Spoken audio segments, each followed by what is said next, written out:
Power Fantasies and TTRPGs. So there are a lot of power fantasy media that's been released lately, especially with the huge wave of isekai anime that are out there, and even a lot of like modern day TV shows that are on Netflix and whatnot. They really dive into the whole power fantasy. What if you were the strongest person in the world? What if you had these ultimate skills? And then, this leaks into a lot of people's character creation, and then they really want to play out the power fantasy. And this is a tricky one for GMs. Like, yes, we do want you to play the character that you envision. We do want you to have the most fun you can have at the table.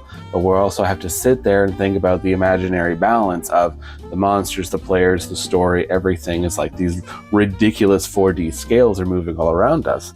And so having to think of like, how am I going to integrate the power fantasy character into this and give them their moments to shine? So I was thinking about this a lot lately, and I realized the best thing to do is a lot of like cinematic work. Now, this isn't necessarily anything game breaking. This isn't going to break against any of the rules or push against the boundaries that might be set in your story, but you can give really cinematic flourishes. You can really tell a story about how the character just like eviscerates the enemy or absolutely just kicks in those doors, that kind of stuff, allowing them to have a piece of that power fantasy, but still allowing the story setting system, everything to sort of maintain its integrity, so you don't have this one over the top character. Now, of course, you have to balance this a bit with the other characters as well. Give them moments to shine and all that. But if this person really just power built this character, they wanted to be super strong, fighting is their big thing, they want them to be just really intense,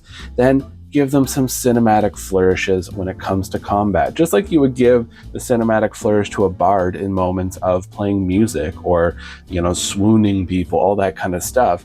You want to have those little wonderful cinematic moments for those power gamers who are looking for the power fantasy.